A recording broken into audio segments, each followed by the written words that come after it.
Buenas tardes, apreciados estudiantes. Qué bueno compartir con ustedes nuevamente, pues luego de unos días sin que pudiéramos compartir. Ya nos abocamos al final del cuatrimestre. Esta próxima semana es la semana de exámenes y como hemos mencionado, nosotros no vamos a poner examen en esta oportunidad, sino que más bien vamos a terminar el material que hemos venido explicando, ya la última etapa, las últimas páginas. En las clases anteriores hemos hablado de los distintos estados de la capacidad jurídica. Para que un hombre sea considerado, para que una persona física sea considerado persona en Roma, vimos que era necesario que existiera y además que tuviera capacidad jurídica. Y que la capacidad jurídica en Roma se medía por tres estatutos o tres estados: el estado de libertad, el estado de ciudadanía y el estado familiar. Y en las clases anteriores desarrollamos ampliamente lo que es el estado de libertad. De manera que vamos a ver ahora los siguientes dos estados que nos hacen falta, que es el estado de ciudadanía y el estado familiar. En primer lugar, vamos a hablar entonces del estado de ciudadanía. De acuerdo al estado de ciudadanía, los romanos se dividían en dos grandes grupos: ciudadanos romanos y extranjeros o peregrinos. Sin embargo, entre ellos dos hay una clase intermedia que son los llamados latinos, que veremos posteriormente. Esta distinción entre extranjeros y ciudadanos fue muy importante por muchos siglos. Podemos decir que hasta el año 212 después de Cristo, cuando se dicta el edicto de Caracalla, que hace que todos los habitantes de Roma o de las provincias romanas fueran considerados ciudadanos. Pero hasta ese momento había una distinción clara entre lo que significaba ser ciudadano o ser extranjero o peregrinos.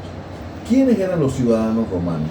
Los ciudadanos romanos eran personas libres, obviamente, pero que gozaban de plenitud de derechos, tanto en el ámbito público, como en el ámbito privado, como en el ámbito religioso. Ya nos referimos a qué significa cada una de estas palabras cuando hablamos de la diferencia entre los patricios y plebeyos. Pero solo por recordar, recuerden que en el ámbito del derecho público, el ciudadano podía votar, el ciudadano podía ocupar cargos públicos, el ciudadano podía ser jefe militar, el ciudadano tenía derecho de reclamar, presentar acciones ante los tribunales. En el ámbito del derecho privado, podía realizar todo tipo de actos de comercio, celebrar todo tipo de contratos, podía casarse, y en el ámbito religioso podía celebrar ritos religiosos, podía ser una autoridad religiosa, lo que no podían los extranjeros. Pero ¿cómo se adquiere la ciudadanía? Fíjense que es interesante que la ciudadanía en Roma no se adquiere como en la mayoría de los países hoy que siguen el derecho territorial o ius solis. Hoy en día lo normal es que si tú naces en un territorio, eres ciudadano de ese país, de esa nación, de ese territorio, aunque ya eso está cambiando, incluso en los Estados Unidos, ¿verdad? Porque hay muchos que buscan nacer en un lugar para obtener los derechos de ese lugar. Esa era la mentalidad romana. No por el hecho de que nacieras en Roma, te considerabas ciudadano romano. Para ellos era importante más bien el ius sanguinis, de quién venía, de quién nacías. Entonces, cuando hablo de que es por el nacimiento, no es porque nacían en Roma, sino porque los hijos de una pareja de ciudadanos romanos que se habían casado legalmente adquirían la ciudadanía, sin importar el lugar donde nacieron. Es decir, ius sanguinis sobre el ius solis.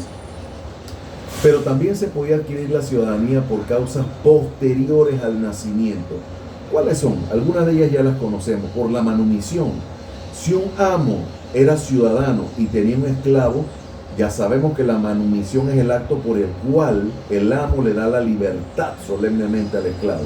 Si le daba esa libertad, ese esclavo adquiría también la ciudadanía. Pero también se podía adquirir por una concesión especial. Y esto cambió dependiendo de la época. En la época de la República, por una concesión del pueblo reunido en los comicios. El pueblo representaba el poder del Estado. Pero en la época del Imperio, ¿quién tenía el poder? El emperador. Entonces, por una concesión imperial se podía adquirir la ciudadanía. Veamos ahora cuál es la condición jurídica de los peregrinos o extranjeros. Estos eran hombres libres, pero hombres que no tenían la plenitud de derechos. Hombres y mujeres, cuando hablo de hombres y mujeres, que pertenecían a estados con los cuales Roma no estaba en guerra, o estados sometidos o juzgados por el Imperio Romano como si fueran provincias romanas. Estos hombres eran considerados entonces extranjeros. A pesar de ser libres, su condición jurídica era muy diferente a la del ciudadano. ¿Por qué? Porque no estaban protegidos por las normas del derecho civil que protegían al quirite, al ciudadano, sino que gozaban del jus gentium, que eran normas dictadas especialmente por los romanos para regir a los extranjeros, y también se regían por el derecho propio de sus naciones. Y cuando había un conflicto entre un ciudadano romano y un extranjero, ¿quién lo resolvía? El pretor peregrino, como hemos hablado anteriormente. Entre estos dos estados, ciudadanos y extranjeros, dije que había un estatus intermedio, los latinos. Y los latinos, curiosamente, tenían una condición jurídica mejor que la de los extranjeros, pero no eran de una única clase. Habían tres clases: los latini veteres, los latini coloniari y los latinos iuniani. Los latini veteres eran la clase más privilegiada, ocupaban la región de Latium, cercana a Roma. Por eso tenían más derechos, tenían el derecho, el jus commerci, que ya hemos hablado, tenían el derecho a casarse con los ciudadanos romanos, el jus conubi, y tenían el jus actionis, el derecho a presentar acciones ante los tribunales de justicia. Y además, si se encontraban en Roma en un momento en que los comicios se iban a reunir, tenían derecho a ejercer el voto también. Además, tenían una preferencia importante: podían adquirir la ciudadanía romana. ¿Y cómo la podían adquirir estos latinos? Si habían ocupado una magistratura en su lugar de origen, por ejemplo, si habían colaborado con la justicia y habían hecho condenar a un magistrado romano por corrupción, esa es otra razón, y también si habían abandonado su lugar de origen, fijaban su domicilio en Roma, pero habían dejado en su lugar de origen a un descendiente que perpetuara la raza. De esa forma también podían adquirir la ciudadanía romana. Los latini coloniari tenían menos derechos, pues no tenían el jus conubi, tenían el jus commerci, tenían el jus actionis, pero no podían casarse con los ciudadanos romanos y solo podían adquirir la ciudadanía romana por una causa, a diferencia del otro, que es si habían ocupado una magistratura en su lugar de origen. Los latini iuniani tenían menos derechos que los anteriores, pues solo tenían el jus commerci, y un jus commerci limitado, ya que no podían otorgar testamento ni tampoco podían recibir bienes a través de la herencia. Para terminar el tema de la ciudadanía, es importante entonces que veamos nuevamente, aunque esto yo lo mencioné en clases anteriores, cómo se pierde la ciudadanía. En primer lugar, nadie puede tener dos nacionalidades simultáneamente en Roma. Nadie, según el concepto romano, podía tener plenitud de derecho en dos lugares. De manera que si un ciudadano romano se marchaba a otro lugar, establecía ahí su domicilio y adquiría los derechos en ese domicilio, perdía la ciudadanía romana. Miren ustedes qué interesante, similar a lo que ocurre hoy en día en algunos estados. Ahora, la ciudadanía romana tampoco se perdía fácilmente. ¿Sí? ¿Cómo se podía perder? Si te convertías en esclavo. Si un ciudadano se convertía en esclavo, no solamente perdía la ciudadanía, al perder la libertad, dejaba de ser persona, se convertía en cosa y lo perdía absolutamente todo. Y también si era condenado con la pena de la interdicción del agua y el fuego. El agua y el fuego eran elementos vitales en esa época. Poder disfrutar de ellos era la diferencia entre vivir o no. Y una persona que era condenada a esto, pues prácticamente no podía vivir en Roma, era como una deportación y perdía entonces también la ciudadanía. Vamos a hablar ahora, bueno, quiero que sepan que en la asignación que les he puesto, quiero que busquen la Constitución Política y vean por cómo se adquiere la nacionalidad panameña. En el derecho actual hay una diferencia entre nacionalidad y ciudadanía. La nacionalidad, ¿verdad?, es pertenecer a un estado, a una nación, y se adquiere por el nacimiento, como van a ver, se adquiere también por una concesión del estado, que es la naturalización, o también a través de la disposición constitucional. En cambio, la ciudadanía son los derechos políticos que se adquieren a los 18 años, ¿verdad? Ese conjunto de derechos que se adquieren a los 18 años es la ciudadanía. Pero yo quiero que ustedes lo lean, ¿verdad? Y que va a ser parte de su asignación final, cómo ocurre esto en Panamá. Vamos a hablar ahora un poquito de la familia romana, del último estado, del estado familiar. ¿Qué es la familia en Roma? Es el conjunto de personas que se encuentran sometidas bajo el poder jurídico del padre. Ese poder yo les dije que se llamaba la patria potestas o patria potestad. Y ahí estaban sometidos a él los hijos legítimos, los nietos de hijos varones que se habían casado legítimamente, la esposa que se había casado mediante la ceremonia de las manos. Todos esos estaban sometidos a la patria potestad del padre. Hay un concepto importante en familia que es el parentesco. ¿Qué es el parentesco? Es ese vínculo que une a personas que tienen una relación familiar. Y en Roma el parentesco era de dos clases. Una persona podía tener un vínculo familiar, ya sea porque sean descendientes o personas que no siendo descendientes una de otra, provengan de un tronco común. Eso es lo que consideramos hoy en día familia. Tú desciendes de tus padres, de tus abuelos, de tus tatarabuelos. Tú no desciendes de tus hermanos o de tus tíos, pero todos provienen de un tronco común. Eso es lo que une el vínculo familiar y es lo que llamamos parentesco. Y en Roma habían dos clases de parentesco: el parentesco por agnación y el parentesco por cognación.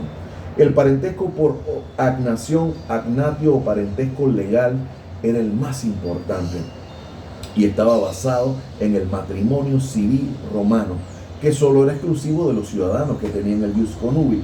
Y el parentesco por cognación, que es el parentesco natural, el parentesco por los vínculos de sangre, no importaba si estabas legalmente casado o no.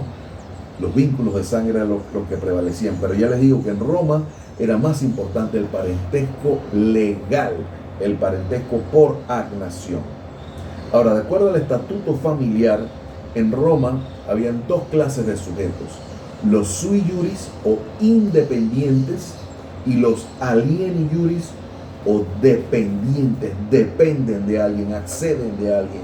El sui juris es una persona libre, pero además de ser una persona libre, además de ser un ciudadano, es una persona que no está sujeta a nadie, no tiene que recibir órdenes de nadie, decide su vida por su propia voluntad, no está sujeto a nadie.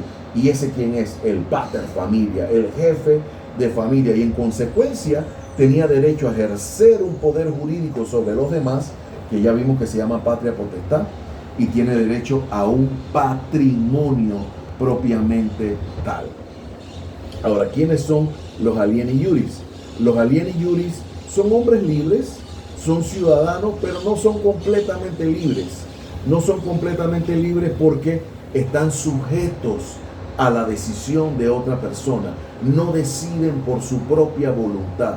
Están alienados, están limitados, están sujetos a alguien.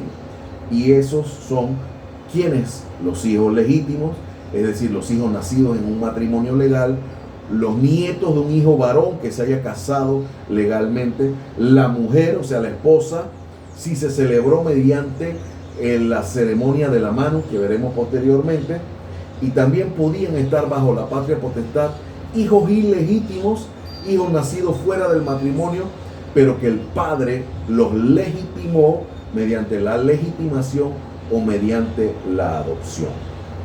Ahora, este poder jurídico llamado patria potestad le daba un poder casi absoluto al padre sobre todos estos sujetos que he mencionado, casi tan fuerte como el poder del amo sobre el esclavo. Era un poder que se manifestaba tanto en la vida como en el patrimonio de estas personas. Cuando digo en la vida es que el pater familia por muchos siglos en el antiguo derecho romano decidía sobre la vida y la muerte de sus hijos. Decidía si se casaban o no se casaban, si estudiaban o no estudiaban, si trabajaban o no trabajaban. Decidía todo sobre la vida de sus hijos. Inclusive podían matarlos en cualquier momento y nadie se metía. Eso posteriormente cambió, pero así llegó a ser en el derecho romano. Y también sobre el patrimonio.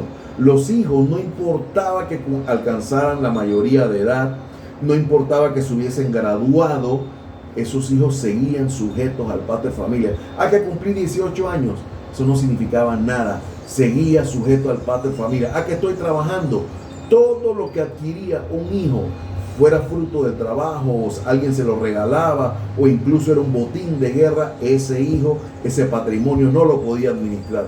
Entraba al patrimonio familiar que el pater familia dominaba completa y absolutamente y disponía únicamente de eso. Ahora, eso fue cambiando poco a poco en la historia. Se acostumbró, por ejemplo, de que el pater familia le diera una pequeña cantidad de bienes a sus hijos para que ellos pudieran administrarlo y fueran aprendiendo poco a poco cómo administrar el patrimonio. Eso ya se llamó peculio profecticio. Posteriormente también los hijos militares empezaron a tener ventaja. Si un hijo había arriesgado la vida en guerra por Roma y había adquirido un botín, la ley dice: un momento, papá, ese patrimonio que ese hijo adquirió en la guerra, ese botín, tú no lo puedes administrar, le pertenece a él. Y eso se llamó el peculio castrense. Pero luego fue avanzando un poco más. Y si un hijo llegaba a ocupar una posición importante en el ámbito público, por ejemplo, llegaba a ser pretor, llegaba a ser un edil curul, o llegaba a ocupar una posición importante en el ámbito religioso, entonces el patrimonio que llegara a adquirir fruto del ejercicio de su profesión ya tampoco lo podía administrar el pater familia, y esto se llamó el peculio cuasi castrense. Pero esto fue muchos siglos después. Esto fue todo un proceso evolutivo poco a poco. En principio, el padre ejercía un poder absoluto sobre la vida y sobre el patrimonio de sus hijos y de todos los que estaban sujetos a la patria potestad. ¿Cuáles eran las fuentes de la patria potestad en Roma? 3. El matrimonio, la adopción y la legitimación. Vamos a ver los 3, pero principalmente el más importante, que es el matrimonio, porque ven que los romanos le daban mucha importancia. Lo primero que quiero que veamos es el concepto de matrimonio en Roma. En primer lugar, Modestino es el jurisconsulto que recoge la mentalidad romana sobre el matrimonio. Modestino va a decir que el matrimonio es una institución no solamente humana, una institución divina, no solamente transitoria, sino una sociedad para toda la vida, durable, estable, una unión para toda la vida entre un hombre y una mujer. Esto es muy importante, porque según la mentalidad romana, entonces el matrimonio era heterosexual, no se concebía el matrimonio homosexual.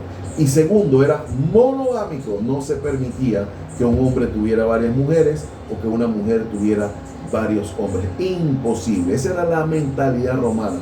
Era una institución muy importante para la sociedad y por eso se tenía que cumplir con estos requisitos. Yo quiero que en la asignación que les voy a mandar puedan investigar cuáles son las características propias del matrimonio civil en Panamá y que están en el Código de la Familia y que incluso son motivo de debate y de examen no solo en Panamá sino en el mundo entero. El matrimonio es muy importante, es una institución divina y humana y por eso hay tanto debate sobre ella. De eso depende la salud de la sociedad.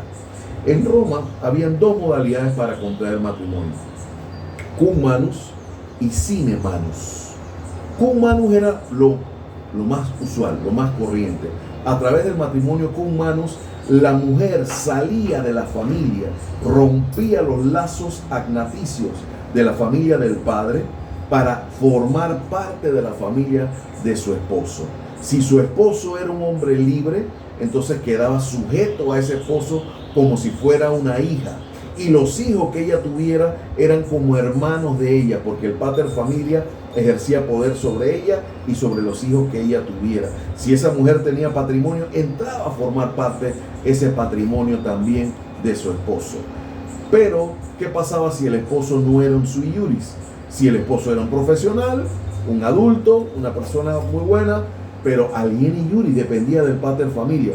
Entonces entraba a formar bajo el poder del pater familia, al igual que su esposo.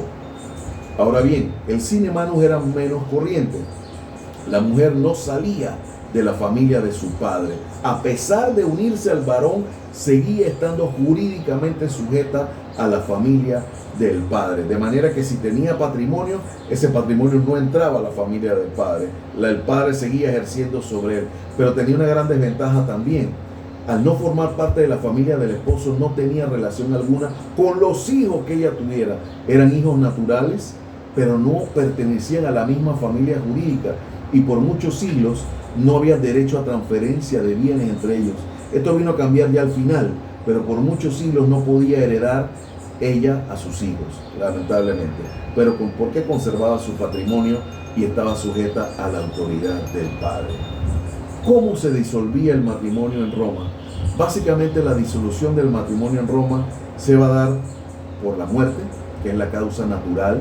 La muerte de uno de los cónyuges libera al otro, extingue el matrimonio, el otro queda soltero. Pero fíjense que ya ellos tenían la concepción de lo que hoy llamamos declaración de ausencia.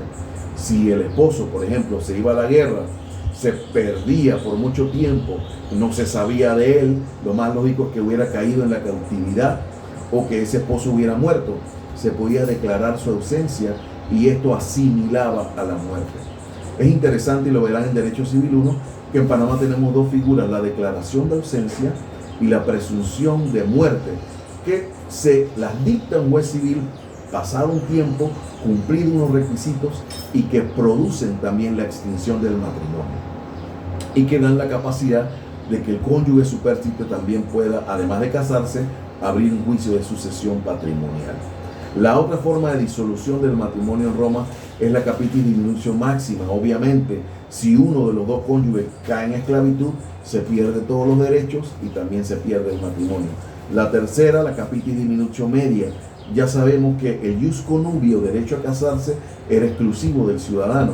Si uno de los dos cónyuges perdía el derecho a la ciudadanía, perdía el derecho a estar casado y en consecuencia el matrimonio se disolvía. Y había también en Roma el divorcio, y esto es muy importante. Los romanos hablaban mucho de la affectio maritalis, que es, vamos a decir, esa intención de convivencia continua, duradera. Y cuando se acaba la affectio maritalis, entonces se produce el divorcio. ¿Y cuáles eran las causales de divorcio en Roma? La primera, el mutuo acuerdo. Si ambos llegaban al acuerdo de que se acabó el amor, se acabó el affectio maritalis, podían solicitar el divorcio. El repudio de uno de los cónyuges porque el otro cometió un acto bochornoso como el adulterio, también era una causal justa para el divorcio. Adicionalmente a estos dos, también podía ocurrir la bona gratia. La bona gratia es que se daba una situación que no era imputable a ninguno de los dos. Por ejemplo, el esposo cayó en la cautividad, la esposa se volvió loca y no hay forma de curarla, el esposo tiene una impotencia incurable. Estas situaciones que no eran imputables a ninguno de los dos podía también provocar una causal justa de divorcio. Y también se recoge en Roma el divorcio unilateral sin causa, pero es decir, que uno de los dos quería romper y el otro no había hecho nada para eso, se había mantenido fiel, yo simplemente no te quiero, y no era legal en Roma. Traía sanciones para quien provocaba este tipo de divorcio. También es importante mencionar que en Roma habían otros tipos de uniones para aquellos que no podían casarse. ¿Quiénes no podían casarse? Los esclavos. ¿Quiénes no podían casarse? Los extranjeros, los peregrinos. ¿Quiénes no podían casarse? Los libertos, como vimos anteriormente. Entonces, ¿qué opción tenían ellos? En Roma existía lo que es el concubinato y el contubernio. ¿Qué es el concubinato? Es una unión estable, durable, permanente entre un hombre y una mujer que no tienen incapacidad para casarse, porque en Roma también se reguló el tema de las incapacidades. No se patrocinaba el incesto, ¿verdad? No se patrocinaba el homosexualismo. Todo esto eran incapacidades para casarse en Roma, al igual que en Panamá. Entonces, estoy hablando de una unión entre dos personas que no tienen impedimento, que es estable, durable, permanente, no ocasional. Pero ¿qué ocurre? No se pueden casar porque son extranjeros, porque uno de los dos es extranjero, porque uno de ellos fue esclavo. Entonces, esta unión se llama concubinato. No era mal vista, no atentaba, ¿verdad?, contra el orden moral. Al contrario, simplemente pues no podían casarse. Entonces, lo único malo es que los hijos de ese matrimonio eran hijos naturales, no eran hijos legales, porque no había un matrimonio legal entre ellos dos. No había patria potestad sobre esos hijos. Esos hijos no tenían derechos y tampoco obligaciones con su padre. Ahora, con la influencia del cristianismo, el emperador Constantino, estableció que si una pareja de estos tenía un hijo, ¿verdad?, lo legitimaba y se casaban. Y de esa manera, ese hijo sí adquiría los derechos, se podía ejercer patria potestad sobre él y esta pareja se podía casar. Había otra unión llamada contubernio. El contubernio era la unión entre un esclavo y un hombre libre o entre dos esclavos. Y en principio esa unión no tuvo efecto jurídico, salvo efecto jurídico muy leve después con respecto a los hijos que tuvieran, para evitar el incesto, la cognatio servilis. Pero bueno, no vamos a ahondar tanto sobre eso en este momento. Ahora, terminado el tema del matrimonio, ya vimos que existían otras dos formas de adquirir la patria potestad: la adopción y la legitimación. La adopción en Roma no era como hoy. ¿Quiénes adoptan hoy? Personas que tienen una buena solvencia, tanto económica como moral, que no han podido tener hijos y que ayudan a huérfanos, y por eso satisfacen una necesidad personal y ayudan también a la humanidad dándole una buena educación a niños, ¿verdad? Que no tienen, que están desamparados. Básicamente, para eso es esta figura de la adopción hoy. En Roma perseguía otro objetivo. Si un hombre y una mujer no podían casarse, esos hijos eran ilegítimos, y entonces a través de la adopción un ciudadano romano traía bajo su poder jurídico a un hijo ilegítimo, lo legitimaba y ejercía sobre él la patria potestad.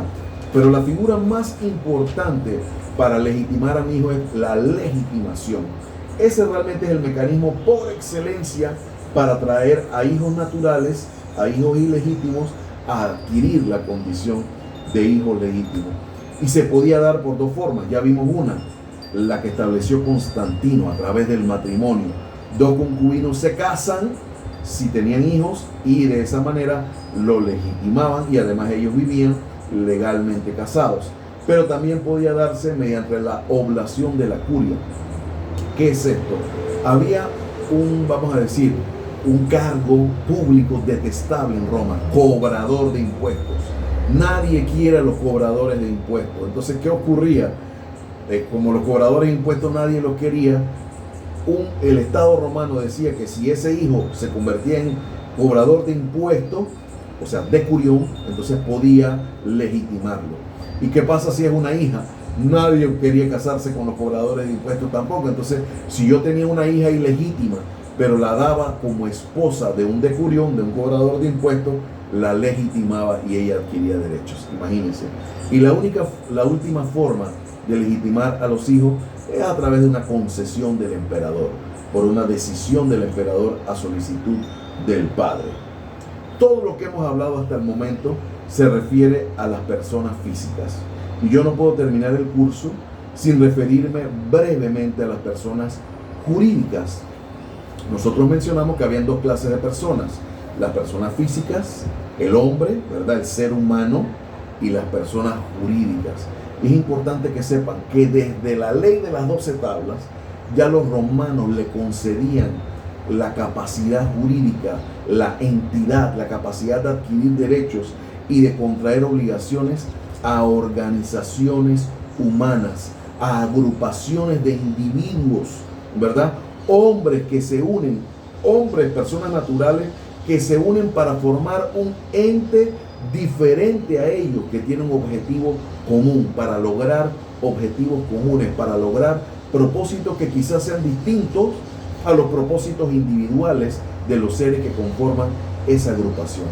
Y así surgen en Roma las corporaciones, que eran agrupaciones de individuos, de seres humanos, agrupaciones de hombres que perseguían un objetivo común y se unían, ¿verdad?, en un mínimo de tres, en un número mínimo de tres, ¿verdad?, y que se unían precisamente para formar una entidad diferente a ellos, pero que tuviera la capacidad de adquirir derechos y contraer obligaciones. Posteriormente hay un avance, y además de las corporaciones surgen precisamente las fundaciones, que es cuando se da la unidad de entidades patrimoniales.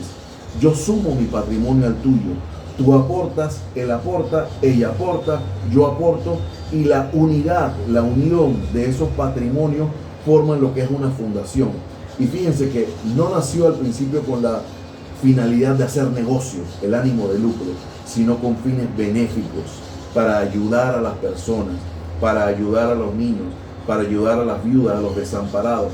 Surgen las fundaciones en Roma. Entonces es importante que sepan que ya el romano le daba el carácter de persona, es decir, reconocimiento jurídico con capacidad de adquirir derechos y contraer obligaciones a agrupaciones humanas. con una entidad, una personalidad, con un nombre, con un registro, con un patrimonio propio e independiente de los hombres que lo conformaban. De esta manera, pues, queridos estudiantes, vamos a concluir lo que es este primer cuatrimestre. Espero que haya sido placentero para ustedes aprender estos conceptos, y si Dios me lo permite, pues estaré con ustedes el próximo cuatrimestre. Tengan fe que por un instante dura la ira de Dios, pero la alegría dura para toda la vida. Dios es bueno y sé que juntos vamos a salir de esta situación, y ojalá que pronto podamos darnos un abrazo en el salón de clase. Dios les bendiga. Si tienen alguna pregunta, pues pueden escribirme al chat grupal, o pueden mandarme un correo, o incluso llamarme, no hay ningún problema por eso. La asignación se las voy a estar enviando inmediatamente, y tienen hasta el próximo viernes para poder enviármela. Dios les bendiga.